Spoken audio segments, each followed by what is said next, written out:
Okay, here's another video that we are going to talk about reactions. Really?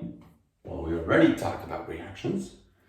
Yeah, it's not the reactions that we know, just a simple point load with, two supports here and there. So we're going to talk about something more complex. Looks like, maybe here's your beam, here's one support, here's another support. Maybe you have something like this, and then maybe like you have this, and then maybe you have this. Maybe one KLF, two kips, half a kip per linear feet. Maybe this is 10, this is 5, 5, 8. I'm just making things up, basically. This is your A, this is your B. Well, why you're drawing this before you talk about the mechanism? Yeah, well, so let's talk about this versus this. We call this, everyone probably knows by this time that this is called point load or concentrated load. Okay, what does that mean? You put your finger in a location, that's your point load. Well, what is this? What is this? Well, this I call it intensity load.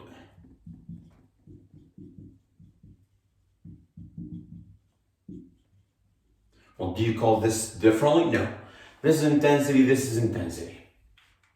Well, what is the difference between them? Nothing, except this is UDL, uniformly distributed load. I'm sorry, this is UDL, this is non-UDL, right?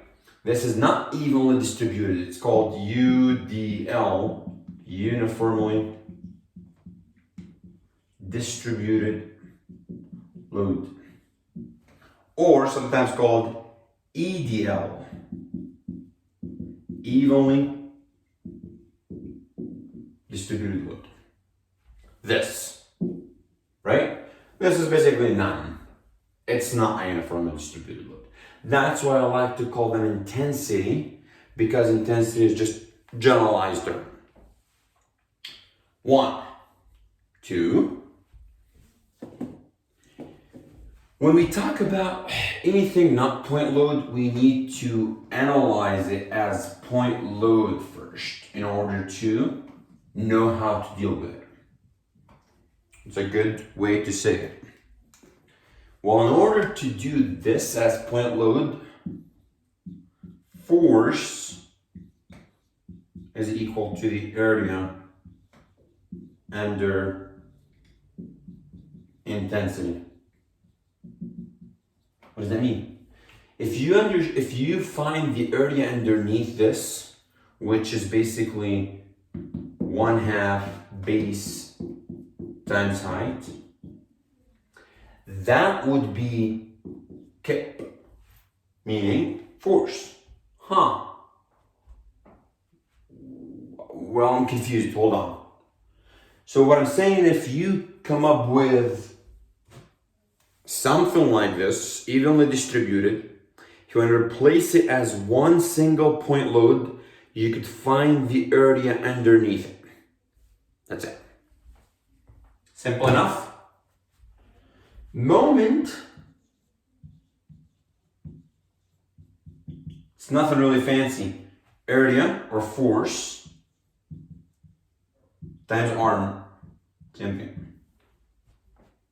With respect to the location that you're looking for. By now, you should be able to solve a problem similar to this. Maybe this is complex. I started with something complex just to tell you that no matter how complex the problem is, you can still solve it if you know the general aspect. Right? So let's erase this. And let's say find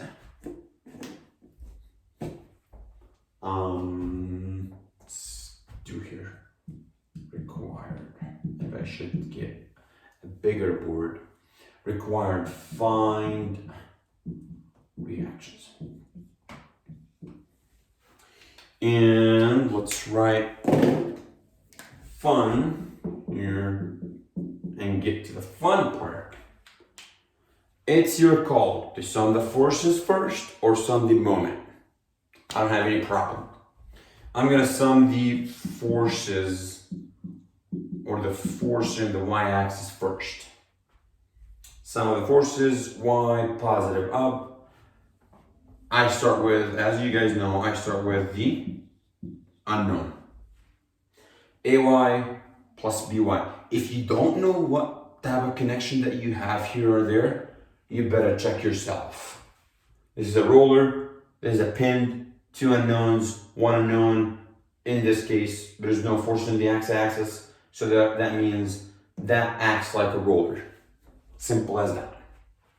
Minus the area underneath this, 1/2, 10, 1, minus 2, minus the area underneath that. So this is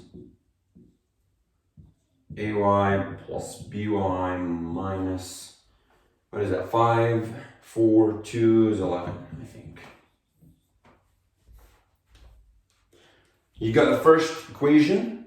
You don't have to do much when you do the second equation. Why? Because you've got the force here, so you need just arm, arm, arm. I'm gonna give you a second to catch up with me. And I think now I could erase. I don't need this.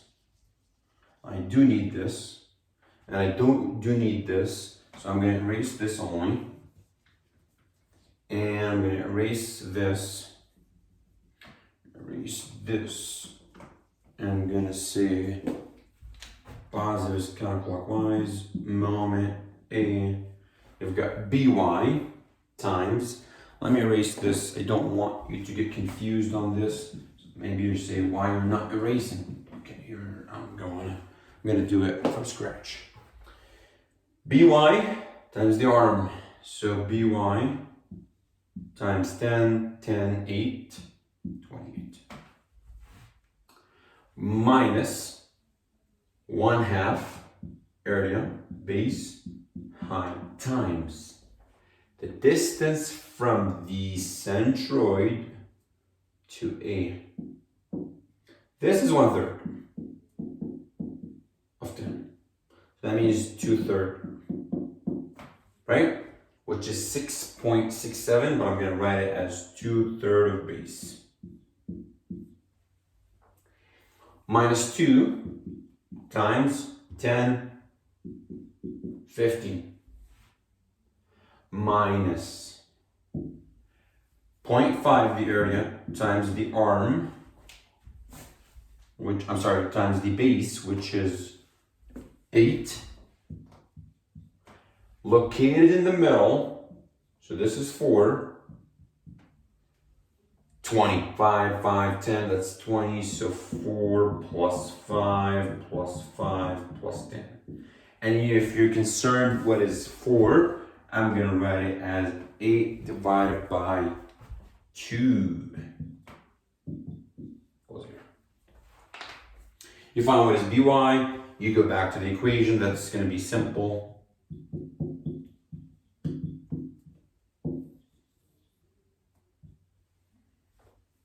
For example, BY equal, looks like BY should be, you have 15 versus 13, so I think BY should be greater than half of 11. So let's say just simply 7, and then your AY is gonna be 4. I don't do math, I teach statics, right? So that should be simple for you. Take this, what is that? This is 5, 6.67, this is 30, and this is 4 times 24, that's 96, that's 30, and this is 30 plus 5 times 2/3, which is 10, so that's 33.3, I think. And then divided by 28, that's gonna give you the answer, right? If you just assume this is 30, 96 plus 16, 615 by 28, that's gonna give you about 5, roughly between 5.5 and I think 6, something like that.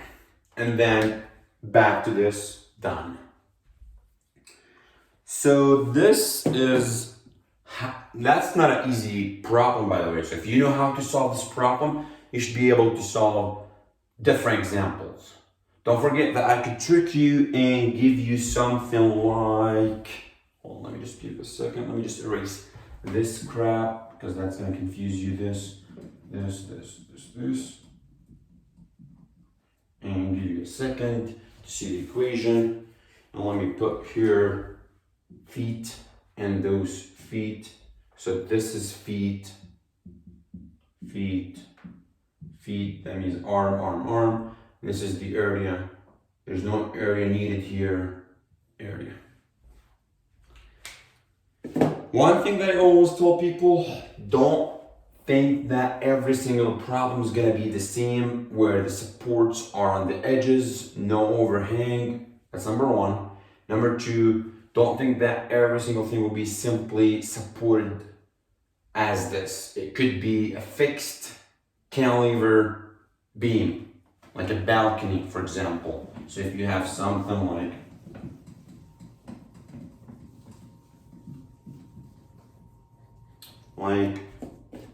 this, and there's like something like this, and there's something like, should be able to solve it. That's easier, but people sometimes get confused with the way I solve this or the way it should be solved this way versus this. And I think that should do it for this video. In this video, again, as recap, I covered how to solve reactions using centroids. Remember, traction, intensity load is the same as traction, different terminology. Find the area underneath it. That gives you the force. Translate the traction or the intensity load to 1 point load multiplied by the arm. Find the area. So if I'm giving you something like this, just hypothetical, you could do this, right? And then just find the area for this, multiply by the arm, area, arm, and so on and so forth. And that should do it for chapter 5. We're done with chapter 5. I did do the direct integration method. I did a composite area method, and now I'm doing the reactions.